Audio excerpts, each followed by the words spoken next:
Jesus. Oh Lord, He is more than enough to us. Amen. Alam niyo, kung kahit na ano pang ginawa natin dito, kung hindi rin tayo nahipon ng kanyang buhay, ng kanyang presensya, lalabas pa rin po tayo na walang naman. Ang ibig sabihin, nalugi tayo.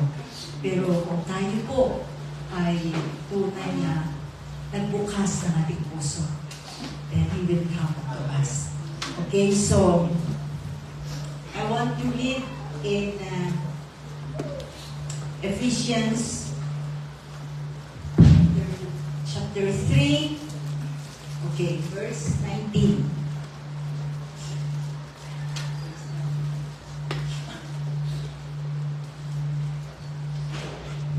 Let's start in 3:19. Ephesians 3:19. So, nawala yung boses. Is there nabago? Okay.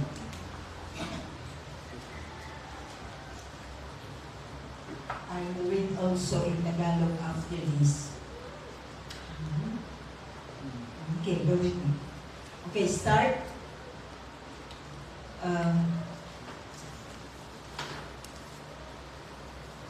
Ephesians 3:19 in Amplified Version, that you may really come to know practically through experience for yourselves the love of Christ, which far surpasses mere knowledge.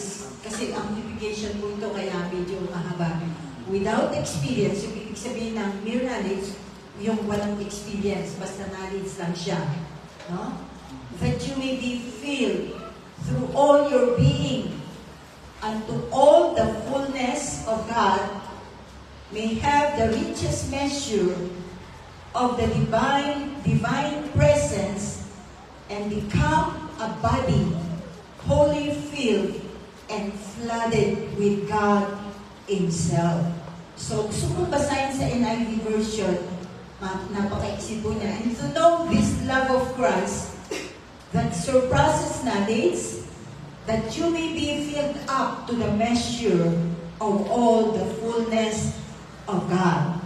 So, ito po ay sulat ni Apostol Pablo sa mga taga-Efeso na kung saan we know that they have Christ in their heart. At alam din po natin yan, we know that we have Christ in our heart. Amen. Excuse me. But, yung mga bagay na tinuro ni Paul pagkatapos na atin ang tinanggap ang ating Panginoon, we know He's in our heart. But there is much more for us na nais pang ibigay ng Diyos sa atin. Bakit nais ng Diyos na hindi tayo manatiling maging kontento lamang? That Christ is in our heart. Marami pong tumatanggap kay Jesus sa kanilang puso, but hindi po sapat. Hindi ko po sinasabing kulang yon. Ang ibig ko lang sabihin, huwag tayong makontento sa isang pagkakataon sa buhay natin na pinasimulan ng Diyos sa pamamagitan ng ating pagtanggap sa Kanya, na ngayon ay nasa puso natin ang Diyos. Because there is much for us. Kung baga sa lakbayin, ay hindi pa po tayo tapos. Kailangan pa natin tapusin ang lahat. Hindi sapat na napasimulan natin at nakarating tayo sa kalagitnaan ng ating paglalakbay, at ngayon, hanggang malapit na ang katapusan ng ating lakbayin, ay meron pa rin na nakalaan ng Diyos. Higit doon sa unang tinanggap natin. Why?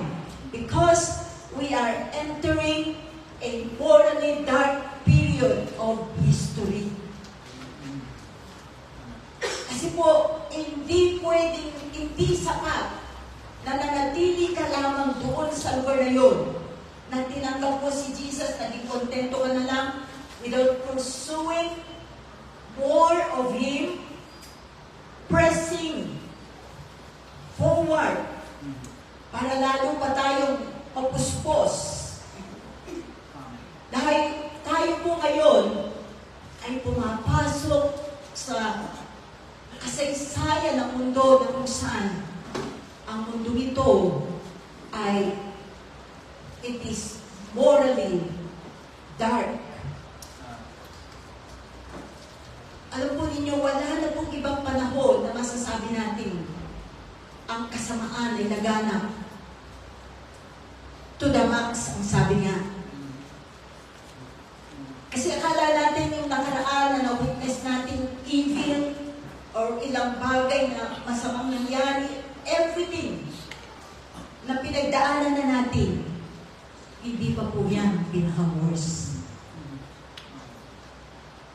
Pero hindi po tayo dapat matakot. That's why there is a need for us na huwag tayong makontento kung ano yung tinanggap lang natin dahil mayroon pang nais na ibigay ang Diyos sa atin na sa pagpapatuloy natin, yun ang magdadala sa atin sa isang magandang pagtatapos ng ating buhay.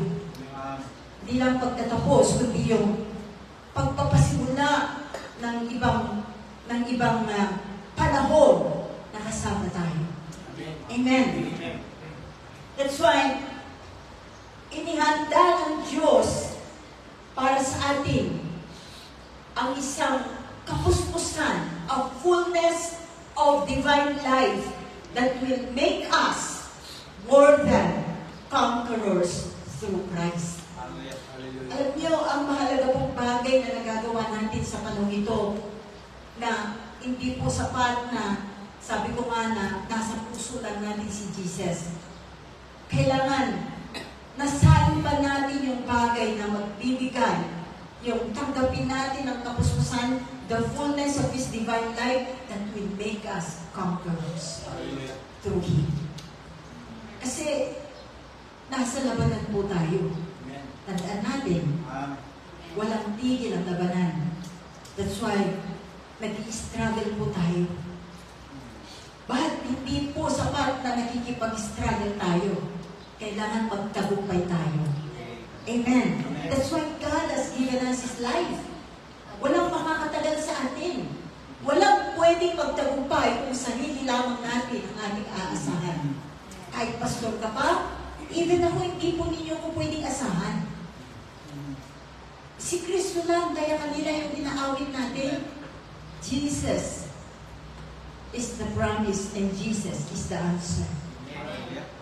Siya yung ibinigay ng Ama sa atin. Ang tao, nandyan lamang po kami, nandyan lang ang bawat isa sa atin para gabayan kayo. Pero hindi namin kaya gawin at ibigay lahat sa inyo pag kayo na ang lumalaban sa mga challenges ng inyong mga buhay. Lahat ng bagay na nangyayari po sa atin ay may kaparaanan ng Diyos para tayo ay magtagumpay. Kaya dito pa lamang dito sa Book of Ephesus na kung saan ay nakita natin malinaw na ang mga taga-Ephesus, kaya nga ang tawag dito sa kanila ay Ephesians, the book of ito po yung Book of Ephesians na binabasa. We know na they are saved and filled with God's Spirit. Wala pong duda yun. Saved sila, puspos sila sa banal na Espiritu. Dahil yun ang mismo nakasulat sa Ephesians na sulat ni Paul sa kanila. And yet, the Apostle Paul prayed for them. Na ang sabi niya, sa verse, aside from verse 19, natin binasa, doon sa verse 16, from verse 16 to 19, kasi yung verse na 19 lang po binasa ko kanina. So imagine, ligtas na sila. At alam naman natin na sila'y napuspos na ng banal na Espiritu, and yet, this is the prayer of Paul for them. Sabi niya, verse 16,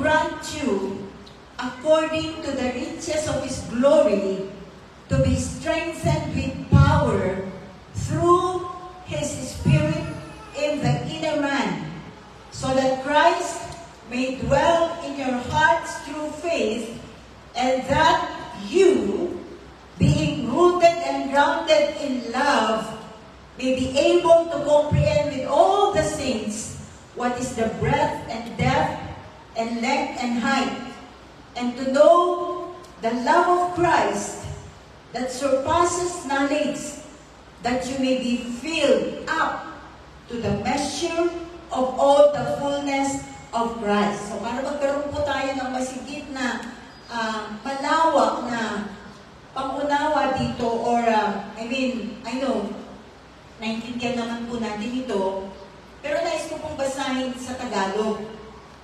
Ang sabi niya, idinadalangin ko sa pamamagitan ng kanyang Espiritu ay palakasin niya ang inyong buhay espiritual ayon sa kanyang kayamanan at kadakilaan. So, kailangan po tayong, ito yung prayer, palakasin ang ating buhay espiritual ayon sa kanyang kayamanan at kadakilaan. Verse 17, napanalangin pa rin ni Paul, naway manatili si Kristo sa inyong mga puso sa pamamagitan ng inyong pananalig. Dalangin ko na ang pag-ibig ang maging ugat at pundasyon sa lahat ng inyong gawain, upang inyong lubusang maunawaan kasama ng mga hinirang ng Diyos kung gaano kalawak, kahaba, kataas, at kalalim ang kanyang pag-ibig. At naway maunawaan ninyo ang pag-ibig ni Kristo na hindi kayang abutin ng pag-iisip, at sa gayo'y mapuspos kayo ng buong katangian ng Diyos. This is a good prayer for all of us. Mapuspos tayo, mapuno tayo ng buong katangian ng Diyos. Wow. Imagine mo ang magpupuno sa'yo ang katangian ng Diyos. Alam niyo po, dito ipinapahiwatig sa panalangin ito na sila ay meron na ng Espiritu ng Diyos sa kanilang panloob na pagkatao. Saan ang Espiritu ng Diyos? Sa ating panloob na pagkatao. Nananahan siya sa ating Espiritu. Espiritu ng Diyos nakatira sa atin. Sa ating inner being, inner man. Kaya inner, kasi po, hindi nakikita. Ang nakikita lang sa atin yung ating physical body. But we have an inner man inside us na siyang pinapalakas. Amen. Na kailangan natin palakasin.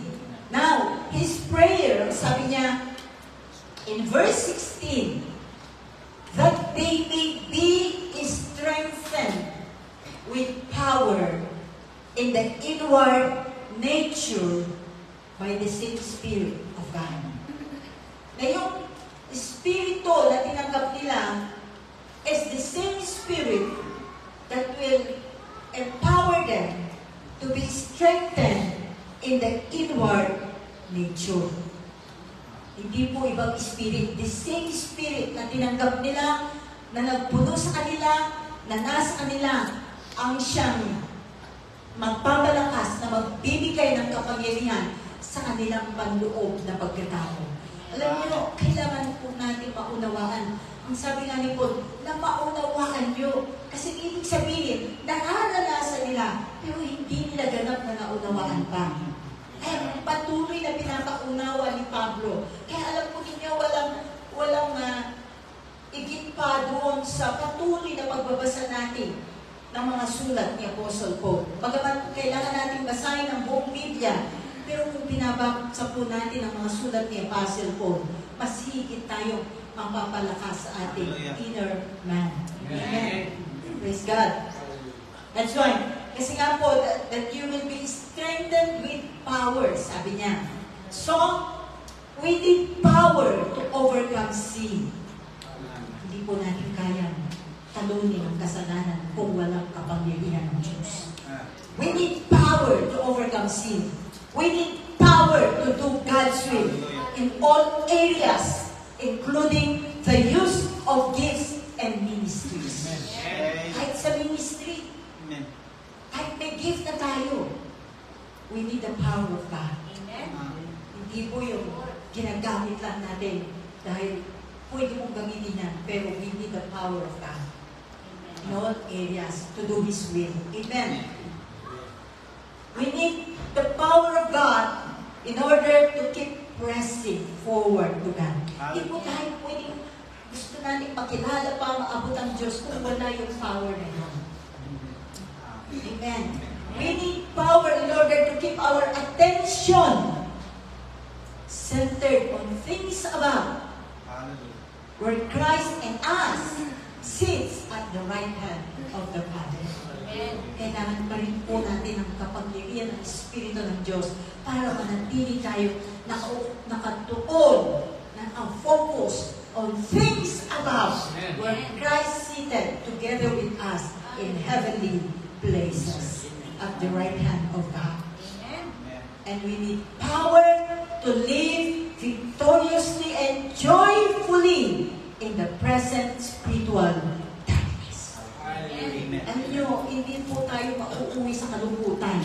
Sa gitna ng spiritual darkness, moral darkness na umiiral sa ating paligid, we cannot afford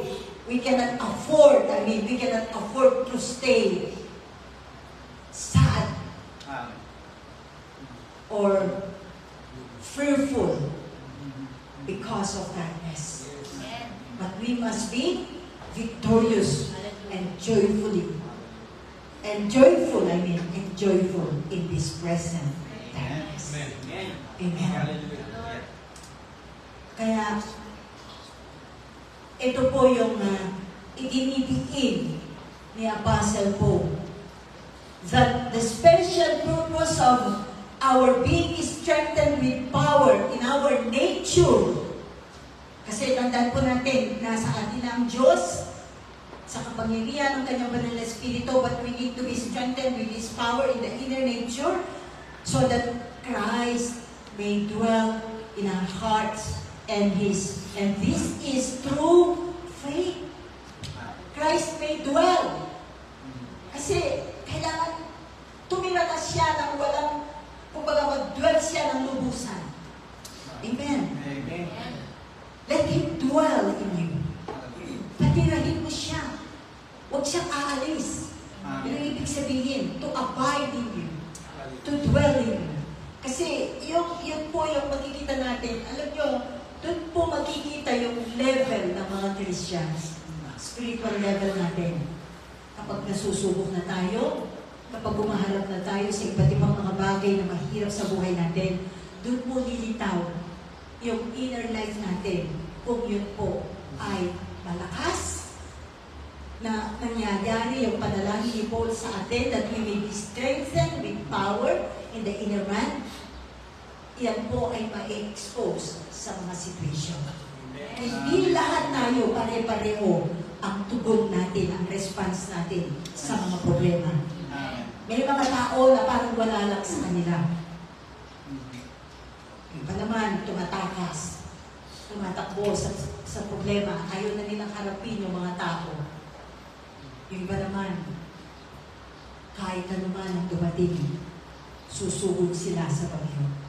They will soar like the eagle in the midst of the storm. Amen. Alam niyo, kailangan maging eagle tayo.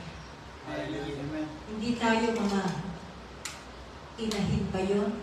Yung mga eaglets. Hindi na tayo eaglets. We must be eagles. The more nakalakas ang bagyo, doon sila tumataas na lumilipad. Sinasagasa nila ang bagyo. Kaya inalintulad po tayo ng Diyos. They that wait upon the Lord, they shall mount up with wings like eagles. Isaiah 43. Especially kapag sinisik natin ang Panginoon, na naghihintay tayo sa Kanyang sasabihin kung anong dapat natin gawin. So, alam din po nito lahat, kasi tinuruan niya sila that the Ephesians had a portion of Christ in them. They already have. Sino po ang may portion na ni Jesus dito? Kumikilos na yung kabuuan ng kanyang, yung hindi man kabuuan pa, kumikilos na yung portion ni Jesus sa atin. We have a portion of Christ in us. Now the issue is, ang punto ko po ngayon dito, it's not just to have a portion of Christ, but to have more of Christ, still more of Christ, more of Christ, more of Christ, even more of Christ, until Christ has been fully formed in us and dwelling in us. Permanently dwelling in us. More, even more of Christ. Amen. Sabi niyo, kung tinitingnan lamang po ninyo ko na nagtataka kayo na gano'n, kailangan maranasan natin ito. Kailangan mangyari ito sa inyo. Hindi lang po sa amin. Lahat tayo. Kasama tayo sa panalangin ni Apostle Paul. We have more of Christ. Every day. Yung dati, nadagdagan. We have more, and even more of Christ. Because we have to have a strong inward nature. Alam po ninyo, kahit may sakit ka, hindi nanghihina yung inward nature mo. Naranasan ko po ang magkasakit ng malubha. Full of pain ang aking katawan, pero alam ko, yung nasa loob ko ay malakas. Amen. Although sa physical na katawan namin nakikita, minsan, siyempre bilang normal na tao, may pain ka, but I can say na hindi naapektuhan yung panloob na pagkatao. Sa ating physical na kalagayan, sa anumang sitwasyon na ginagawa ng tao, na nangyayari sa mundo na kadilimang ito, na ang tao ay puno na ng kasamaan, hindi naapektuhan because we have to have a strong inward nature in order to receive all of Christ that God has planned for us. Hindi po minsan ito or hindi po ito isang beses lang na pagtanggap. I mean, na lahat ng plano ng Diyos na kay Kristo na ibibigay ng Diyos para sa atin ay kailangan tanggapin natin. Amen. Amen. I don't know how we look at it. Kasi nga po, I believe, kapag alam ng Diyos na yung inward nature mo ay malakas, padadalan ka niya, God will allow greater problems, hardships. Kasi alam niya yung kakayahan mo, yung kakayanan mo, hindi niya ibibigay yung hindi ka pa ready. Hindi niya ibibigay yung hindi mo pa na-receive. He can only give what you have already received from Him. At kapag tinanggap mo yan, at nakalampas ka, nalampasan mo to, naging victorious ka, then God wants to give you more of Himself so that He can give you more na kapantay na ibinigay niya sa iyo na haharapin mo. Amen. Amen. Yun lamang po ang pwede ko malinaw na paliwanag. Kaya tao, bagamat sinasabi natin, nakakaranas tayo ng mga problema, huwag natin ipantay ang ating sarili sa iba. Kahit pareho tayo nagkakaproblema, iba ang nagiging response ng bawat isa sa atin according to what we have received from God sa kanyang plano na kay Kristo. Amen. Hallelujah. Amen. Kaya yung iba, instead na malampasan nila, lalo pabalik-balik, yun na lang. Kasi hindi nila napagtatagumpayan. Hello? Ano po ba yung tinitest sa atin ngayon? Na paulit-ulit, or maybe kahit nalampasan mo na uulitin kasi ayaw ng Diyos na umalik yung sa'yo. Yung inalis na niya, huwag na nating pabalikin. Amen. Kailangan magkaroon tayo ng malakas na inward nature. Hallelujah. Do you follow? Amen. Amen. Amen. And sabi nga niya, the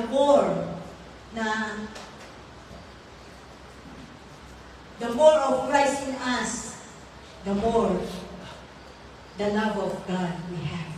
Hallelujah. Because God is love. And the more of God we have, the more we have love in us. Kaya, yun po, yun na yung binasa natin kanina, yung ugat ng lahat ng ginagawa ng Diyos sa atin. Saan tayo nakaugnay? Sa Kanyang pag-ibig.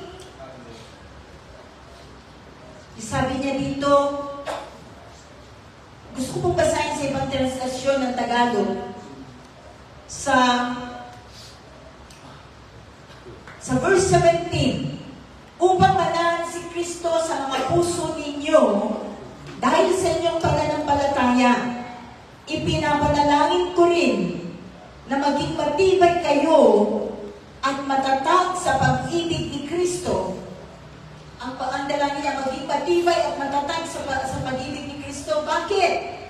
Ang sabi niya, upang maunawaan ninyo at ang iba pang mga hinirang kung gaano kalawak, kahaba at kataas at kalalim ang pag-ibig ni Kristo. Maranasan ninyo sana ito. See? Si Paul mismo sabi niya, maranasan ninyo sana ito. Kahit hindi ito lubusang maunawaan upang maging ganap sa inyo ang katangian ng Diyos. Ito yung punto. This is the goal of it. Maunawaan natin. Kahit hindi pa ninyo naunawaan ngayon, ang sabi niya. And yet, maranasan na natin. Amen. Amen. Totoo po yun. Kung isang hindi natin maunawaan kung gaano kalawak pati ang pag-ibig ng Diyos sa bawat isa sa atin. Kaya, alam po ninyo, gawin natin panalangin itong Ephesians nito. Hindi lamang po para sa ating sarili. Kapag pinapanalangin natin ang ibang tao, pray this prayer for them. Hallelujah. And they may be strengthened with the power of His might. Amen. Amen. By God's Spirit in the inner man. So, babalikan ko lamang po itong Ephesians na ating binasa. Ito po yung ating panalangin para sa ating sarili at sa ibang tao na ipapanalangin natin. That Christ may dwell in their hearts by faith. And then that we may increase in the understanding of God's love and God's salvation. And that we be filled with all the fullness of God. Why? Because the days in which we are living are increasingly filled with evil intent, malice. Alam niyo yung masamang intensyon, masamang iniisip ng mga tao na gawin sa kanyang kapwa. Puno-puno na. It's increasing, I mean. This world is increasingly filled with malice, evil intent, and every form of and wickedness. Wala na pong may describe. Hindi po sapat na may describe kung anong klaseng wickedness. Kabuktutan, perversity, kabuktutan. Mataas na Tagalog na po yun. Kung ano ang nangyayari sa mundo. Kaya kailangan tayo, ang panlaban natin, ang iharap natin, yung kapuspusan ng buhay ni Kristo. Amen. Dahil kapag hinarap natin yan sa sarili nating lakas, paunawa, kahit marunong tayo, kahit puno tayo ng karunungan, hindi natin kaya. We need to be strengthened by the power of the Spirit of God. Amen. Kasi nga po, every day, I believe we are encountering evil.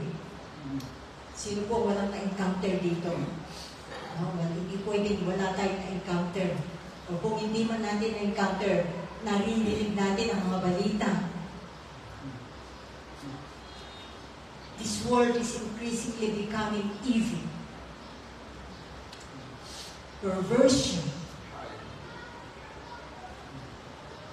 Imagine, binabaluktot ang katotohanan. Pansinin po ninyo masyadong umuunlad ang kasinungalingan sa tao. Hindi na ang katotohanan ang pinapairan. Kasinungalingan. Kaya, kung tayo ay hindi po magkakaroon ng pangunawa sa mga nangyayari, kasama po tayong babagsak.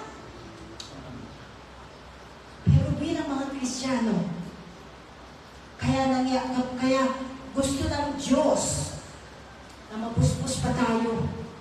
It's not just about receiving Him and having Him in our heart, a portion of Him that we have. Kailangan mag-grow tayo ng kapuspusan. Dahil nga, hindi tayo pwedeng mahawa. Hindi natin kailangan maging bitter and angry because of the injustice na nakikita natin or injustices na nakikita natin. Kasi hindi na natin makita kung saan ang justice na yun. There's no justice, there is no righteousness, it's all lies. Kasi mahalila. And without realizing it, spirit po ito na kumakalat. Kaya kapag umayo kayo, kaya what's this? Napakahalaga na ang mga anak ninyo, this next generation, ay kailangan masaturate ng Word of God. Amen. Turuan po ninyo sila. Bawat sitwasyon na nangyayari, tell them, maging mabusisi kayo na magturo sa inyong mga anak. Sabi nga ng Biblia, kahit kayo nagpapahinga, kahit kayo nakahiga na, kung ano man ang inyong ginagawa, busy man kayo, have time to teach your children. Hallelujah. Kung nagdinirect ka, turuan mo, anak, ganito yan. Amen. Makinig ka sa mga matatanda sa iyo. Amen. Maging masunurin kang anak. Kapag sinabi kong hindi yan, huwag mong gawin yan. Hallelujah. Kapag sinabi kong umupo ka, umupo ka. Amen. Ano po ninyo sa mga maliliit na bagay? Sorry po kung nagtuturo na naman ako. Kasi saan nagsisimula ang malaking bagay? Sa maliit. Kapag hindi nyo sila tinuruan habang bata pa sila, magkakapamilya yan, they will do the same with their family. Kasi kung ano tayo ngayon, buka ito ng ating mga magulang. Diba? It so happen, naging maayos tayo dahil kay Kristo. Hallelujah. Wala pong perfect family. Ako, kung tutusin, para sa akin, perfect family. Pero, in the sight of God, hindi po perfect kung wala siya. Amen. Hello? Amen. Eh, wala pong perfect na family. Ang kaayusan ay mula sa Diyos. Kaya kung hindi rin tayo magtuturo, walang sigawan, pasaway ng mga bata. Kasi walang itinuro eh. Huwag natin iasa sa Sunday school. Amen. This is just 1 hour. You have 24 hours with your children. 24/7. 30 to 31 days. 365, 366 a year. Amen. Lahat yan sa inyo. Wala sa pulpito nito. Hindi lahat, nakasalalay sa pulpito nito. Kung sumusunod tayo. Amen. God has something better for us than bitterness and anger. Kasi sabi ko nga, kung nagiging bitter ka, kung nagiging magagalitin ka rin, katulad ng mga tao, nakabasa ka, nakarinig ka ng galit na tao, bitter sila sa kanilang mga kaaway. Then, if you become bitter and angry, wala pong pakinabang ang Diyos sa atin. Hello? Amen. May higit na magandang bagay ang Diyos sa atin kesa sa bitterness and anger na yan. Don't stay in it. Amen. Hello? Amen. Dahil ipinangako niya sa kanyang salita na kung susundin natin ang kanyang mga utos, unang-una, mamahalin tayo ng Diyos. And He will come to us in His fullness and dwell in us. Amen. Kasi mapupuno lang tayo ni Jesus according to how much we open ourselves to Him. Kung hindi mo siya papapasukin ng buo, hindi siya papasok ng buo. Kung ito lang ang gusto mo, huwag nating bigyan ng Diyos ng ganitong kondisyon, ha? Lord, katulad po, nung bata pa lang ako na Kristiyano, sabi ko kay Lord, Lord, bigay mo lahat, kung kahit ano pang problema ibigay mo sa akin, huwag lang ito ang galawin mo. Huwag lang ito, ha? Huwag lang ito ang mangyari sa akin. Huwag lang ito ang itouch mo sa akin. Eh, yun ang tinouch niya. Yung mga mahal ko sa buhay. Hindi lang nagkasakit yung father ko, namatay siya. But then, doon lumawak lalo yung pakunawa na ibinigay ng Diyos sa akin. Dahil hindi kung ano ang gusto mo, doon niya nakita, doon niya titingnan na kahit ayaw mo, mamahalin mo pa ba ang Diyos? Amen. At kapag nakita niya ang puso mo, He will love you. Although mahal na niya tayo. And He will come in His fullness and dwell in us. At Lord, na-expand ang buhay ni Kristo sa ating pagkatao. He is expanding in us. Upang yun mismo nag-expand na buhay ni Kristo ang siyang tumatanggap sa mga bagay na mahirap na hindi natin kaya tanggapin, hindi natin kaya i-contain sa ating sarili. Amen. Lord. Amen. And that is the purpose of being filled, the importance of being filled with God in His fullness. Amen. Huwag lamang tayo makontento sa na napuno tayo, napuspos ka ng Espiritu ng Diyos. But we must desire the fullness of the image of God. Amen. Amen. Kaya, pangarap po kayo. Marami po tayong pangarap sa buhay, di po ba? May ambisyon. Pataasan tayo ng ambisyon doon. Pataasan. Pero ngayon, para sa akin, ang pinakamataas na ambisyon, maabot ko lang si Kristo. Hallelujah.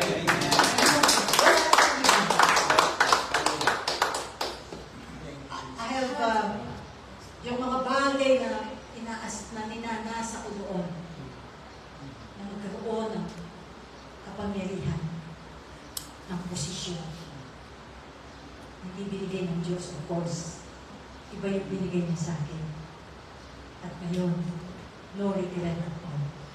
Amen. wala pong regret kapag pinili mo ang Diyos. Amen. More than your family, more than your husband and wife. Dahil lahat idadagdag naman yan sa ating Diyos. Amen. Maganda po kayo, baka subukin kayo ng Diyos. Kasi ang mahalaga po na mapuspos dahil ang kaaway lagi, sino yan? Yung dati mong kaibigan. Dati, ha? Kasi ngayon, enemy na natin siya. The enemy, Satan. Sino yan? Okay, wait. Jesus. Please open the door for me. Pag wala, sabi ng kaaway. So, mapupuwala siya. Hindi na ikaw. Sabihin, hindi ko mo nang i-entertain ng anumang bagay na ino-offer niya sa'yo. Anumang bagay na gusto niya na balikan mo sa buhay mo, huwag mo nang balikan. Amen. Then Jesus opened the door for you because yes, He is the one who has the power in heaven and earth to overcome sin. Amen. Kapag tayo na naman, although nakikipaglaban ka, pero ikaw pa rin ang humaharap, natural ka paraan na gagawin mo, mag-iisip ka ng strategy, mag-iisip ka ng paraan na paano. No, let Jesus open the door for you. Amen. Whenever the enemy knocks at your door, always ask Jesus. Have Jesus to do it for you. Amen. That's why we do not need to be angry. Kaya pag may sitwasyon na para magagalit ka, Lord, hindi ka na ng tulong sa Kanya. Ayaw ko magalit. Although nakakagalit ko minsan, I don't want to be angry. Hindi mo plano ito sa akin na magalit ako. Hindi na mo plano ito na maging bitter ako. You have more in me than bitterness and anger. Meron kang mas magandang bagay na plano sa akin. I don't want to be that kind of person.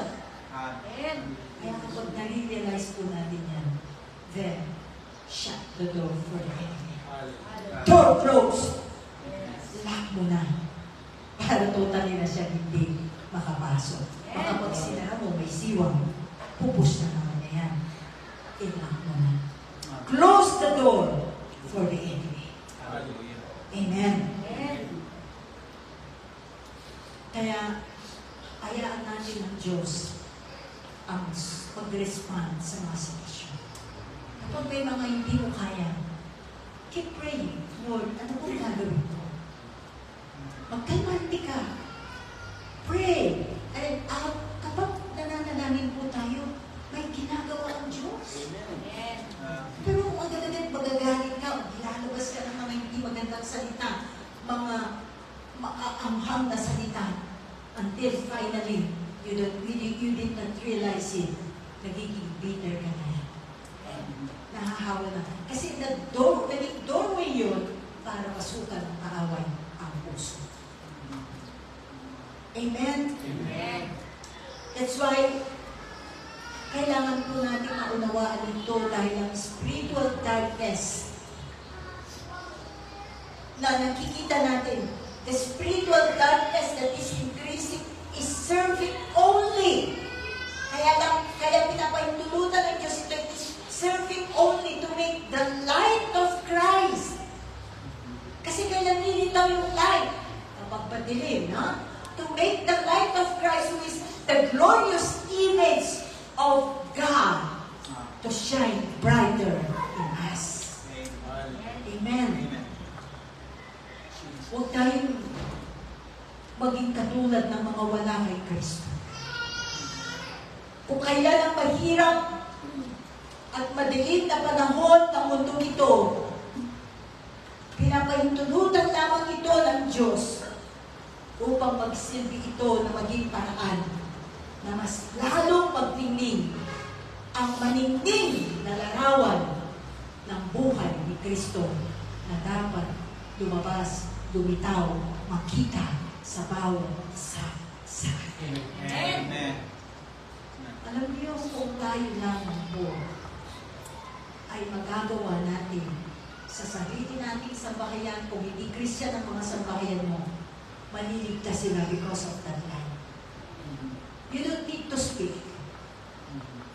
Let that light shine. Amen.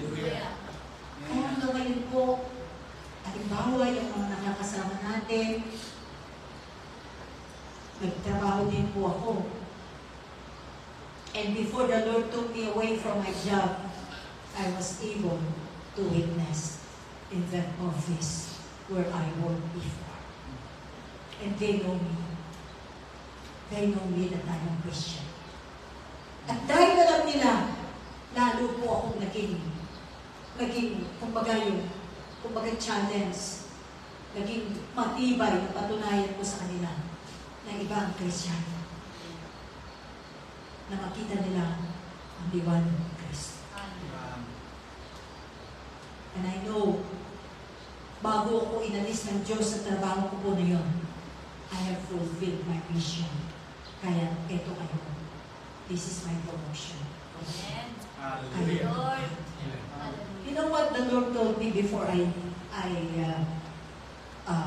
left my job na full-time, nag-resign ako sa Picor. I was just an ordinary Christian. And one time I was listening to one message. If you know Maurice Rulo, during that time, medyo nagkakaroon po ng, there is an outpouring of the Holy Spirit in the 1980s. Nagkakaroon ng Pentecostal outpouring, yung charismatic, mga uso po noon, or hindi na uso yung, nagkaroon po ng revival in the 1980s. At may mga pumupunta po ng mga speakers sa ating Pilipinas na mga lingkod ng Diyos. And one time I was listening to him na yun lamang po ay tape. During that time, uso pa po yung mga tape recorder. So pinapakinggan po yung record ng kanyang message. And ang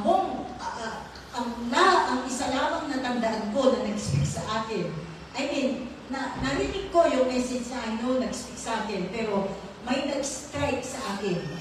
I was struck by that sentence na sinabi niya or statement na sinabi niya. Sabi niya, I will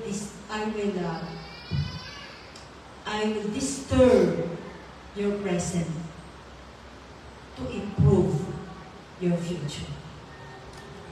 So yung disturb your present, at present I was working. Tahimik, kontento na nasa opisina, nagtatrabaho.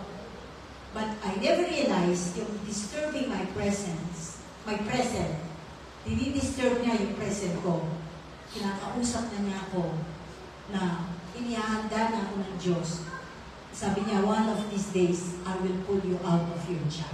So that was my present then. And now, wala na po yung present ngayon kasi nag-resign na ako sa work ko. This is now my future. Amen. Kung nanatili lang po ko sa opisina, hindi po kayo maaabot. Even yung mga kapatid natin sa Canada and where the Lord has brought me in US and sa ating mga kapatid sa Portugal, that is my future. Siguro po hindi ko maabot yun kung wala. Kung hindi disturb ng Diyos ang aking present. Nandun lang ako sa Angeles City. Hello? Pero at that time, natatakot ako. But now, without any boasting on my part, hindi ko po yung pinagmamalaki. Kung nanatili lang po ko sa office, hindi ko po naranasan na dalhin ako ng Diyos sa iba't ibang lugar na nandagin ko na kung saan dahil sa Kanya. At alam niyo po, hindi po, pagpunta ko po ng iba't ibang bansa, wala akong ginastos na pamasahe. Amen. Ang ticket ko po, libre. Hallelujah. Lord. Diba, gusto pumunta ng abroad, dahil mahal ang pamasahe, hindi makapunta. Libre po ako kay Lord. Yung future na binigay niya sa atin na ngayon, ang naranasan ko po because of Him. Hindi ko po ayaw po magyabang, pero hindi po pagyayabang ko gusto ko ang guys ko kundi just to let you know, hanggat hindi natin hayaan ng Diyos na i-disturb ang yung present, He cannot improve your future unless yung present mo muna ang kanyang kalawasan. Amen. So, huwag tayo mag-focus lamang kung anong ginagawa ng kaaway. Huwag tayo mag-focus dahil alam natin kung sino yung may control ng lahat. Is the King who sits in the flood of your life. Kaano man tayo na parang lulubog na tayo sa mga problema. Sabi nga niya, dadaan ka man sa ilog, ay sa dagat, hindi ka malulunod. Dadaan ka man sa apoy, hindi ka masusunod. Kaano man kahirap, halos hindi mo na makayanan. Remember, He is the King of the flood of your life. Kahit maagos ka, kahit nalulunod ka na sa problema, He is still the King of the flood of your life. Tandaan po natin yan. And we can sing and dance in the heights of Zion. Sabi po niya sa Jeremiah 31, verse 12, magkagawa pa rin natin makaawit at sumayaw sa Panginoon. We can sing and dance in the heights of Zion. Sino po yung mga normal na tao na may problema, paawit-awit lang? Di ba sila yung mga anak ng Kristo? Amen. Kasi yun ang lalabas eh. Puno ka ng problema, puno ka rin ng Diyos. Anong lalabas sa itsura natin? Hindi yung itsura ng problema, kundi yung image ng ating Panginoon. People, you see, what is in you? I want that. Kaya kakaiba po tayo, peculiar. We are a chosen generation. A peculiar people. Unique tayo. Ang pagiging unique, hindi yung kung anong itsura, gawin mo sa itsura mo. Iba, nagpapatato, para nang pansinin yung tato. Kung anong ilalagay sa mukha niya, kung anong isusuot na damit. Hindi ka unique sa ganon. Amen. We are unique because we have Christ. Amen. Amen. At pinapahintulutan natin na siya ang mamahala ng ating buhay. Hindi ibig sabihin hindi tayo concerned sa evil ngayon. Hindi naman ibig sabihin hindi tayo pabayaan na lang. I mean, it doesn't mean na wala tayong concern sa nangyayari. Meron pa naman. And yet we are not to fret. Amen. Nakikita naman natin po yan, hindi tayo bulag. Amen. It doesn't mean hindi ka concerned sa nangyayaring evil. Concerned tayo. But we cannot do anything about it. Except trust God. Trust God. Okay. Because fretting will only lead you to evil. Anong sabi po ng Psalms 37 verse 8? Huwag kang magagalit. Pigilan mo ang iyong puot. Ni huwag kang mababalisa. Dahil ito sa iyo ay makakasama. Kaya kahit nakikita po natin ang evil, huwag kang magalit. Diba? Lalo bang nag-isti ng galit, nagpupos pa, para magalit pa rin, diba? Nagpupos sila na ikagagalit pa ng tao. Ayaw mo po ba? Bakit kapag gustong express ng tao yung kanyang sarili, kung ano man ang nararamdaman niya sa kapwa, magme-message siya sa iyo sa Facebook mo or magpo-post siya sa Facebook niya para lang i-express. Alam niyo, the best way na-express mo yan sa Diyos. Amen. And you will let that person know kung anong nangyari. And you will touch that person. Amen. Ang nire-require lang ng Diyos sa bawat isa sa atin, all that God requires of us is to perform with all diligence. Na maging pagpasikap lamang po natin gawin ang mga bagay na ibinigay ng Diyos na ipinapagawa niya sa atin. Habang in the meantime, seeking God, seeking His presence, seeking His will sa bawat araw. Amen. Wala naman po tayong dapat gawin eh. Just keep on, be normal. Do your normal work sa bahay, school, sa opisina, sa trabaho, just do the normal work. Gawin mo ito na masikap. Yan lang ang nilikuha ng Diyos sa atin. Kahit naririnig mo yung mga kabamakan, do not fret. Keep seeking the presence and the will of God in your life instead. Lord, ano po gusto mong gawin ko sa araw nito? Sa kabila ng balita na ganito daw ang mangyayari, na mayroon na namang another virus. Dahil sa balita yun, naku. Ano nangyayari sa tao? Natataranta, natatakot, nag-aalala. Hanggang yun na mag-pray sa atin, yung tao. Keep seeking the presence and the will of God. Amen. Learn to know more God. At alam nyo, doon po tayo magkakaroon ng ganun na kapahingaan.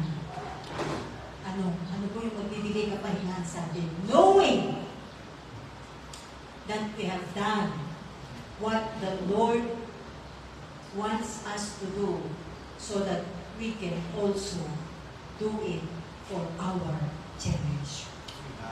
Alam po ninyo, hindi tayo narito sa ganitong panahon na walang inihanda ang Diyos na ipinapagawa sa atin for our generation. We always think of the generation that is to come. Amen. Kaya may pinapagawa ang Diyos sa atin, ipapasa natin yan sa generasyon. Sa inyong mga anak, Amen. ipapasa po natin yan. That's why, ang alalahanin lang po natin, ang isipin lang natin, what God wants you to do. Amen. Amen. Pag nakuha mo yun, panatan ka na. Kasi mayroon kang ipapasa, mayroon kang initipa, mayroon kang magiging bahagi para sa next generation. Hindi ka dumaan lamang sa mundong ito na ginawa mo kung ano yung trabaho mo. Of course, you have to have a work. That is the leading of God for us to survive financially, to have a means of living. Pero hindi po yan ang purpose ng ating buhay. Our purpose to live here is so that we can be of use to the next generation. Amen. Amen. Amen. So be encouraged in the Lord. Amen? Amen. Think only of those things that are pure, lovely, peaceable, good report. Yan lamang po ang pag-isipan natin. And refuse to pay attention to the devil as he bangs on his pots and pans seeking your attention. Alam niyo po, nag-iingay lang ng diablo. Kinakalampang natin yung kanyang mga kawali at kasirola. Kinakalampang niya para makuha yung attention mo. Tap! Ayan. Kinakalampang niya yung kanyang mga pots and pans para kunin yung attention mo. Ikaw naman, pag nalinad ka na, sumingit na siya sa'yo. Nakalinad ka na. Nawalan ka na ng awareness kung saan ka nakatayo. You are still sitting with Christ in heavenly places. Amen? So, ignore natin, ignore the evil, unless the Lord directs you to do something about it. Maliban sabihin ni Lord, itong nangyayari ngayon, ganito gawin mo. Pero kung hindi ka dinadirect ng Diyos, don't do anything about it. Just pray, seek the Lord, share the gospel. Wala kang dapat gawin para patunayan mo sa tao, hindi ka kayang apihin. No, you don't need to prove to people na, hindi ako api-apihan. Hindi mo na kailangan patunayan sa tao. Bahala ang Diyos sa mga tao.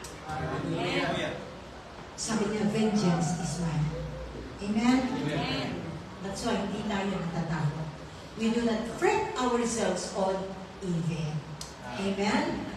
So, lalo lamang kung madi-destroy yung ating trust and confidence in the Lord kapag natatakot tayo. What we can do, rejoice in the Lord and be filled with all the goodness of God. Tayo po lahat ngayon ay tumayo. Hallelujah. Blessed be your name, O God. Blessed be the name of Jesus. Hallelujah. We rejoice, O God. We choose to rejoice. We choose to be filled with all the fullness of Christ. Kapalit ng mga nangyayari sa aming paligid. Ang mundo ito ay napupuno ng dilim. Ang mga tao ay nagiging masama. Subalit pananatili po kami na sa iyo umaasa aming Diyos. We want more of God in us. More of Him. Even more of Jesus. May we cry out to Him today. Alisin mo ang iyong isip ang puso sa mga bagay sa mundo nito. Turn off your minds from the world. Alisin natin ang ating pag-aalala. Focus on the Lord. Focus on pressing toward the goal. Nais ng Diyos na ibigay sa atin ang buong katangian ng kanyang pagkalao. The fullness of God. Nawa ito maging dalangin natin. Pray, saints. Let this be our prayer. Ephesians chapter 3. That we may be strengthened with all His might by the power of His might. To be strengthened in the inner man. To dwell in His love. And to be filled with all the fullness of our Lord Jesus Christ. Huwag tayo makontento lamang sa naabutan natin. Spiritual development natin. Desire more.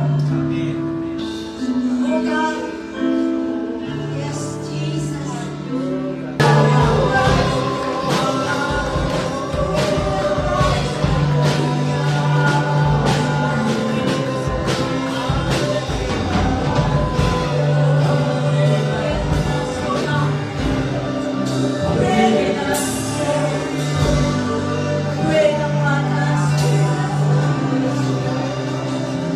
We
more of Christ in us. Amen. The fullness Yes, Lord. na mapuspos kami ng buong katangian ng pagkatao ng aming Panginoon Jesucristo. Salamat po, Diyos. Ito'y biyaya mo sa amin. Yes, God. It's just by your grace and by faith na ito po ay aming tinatanggap.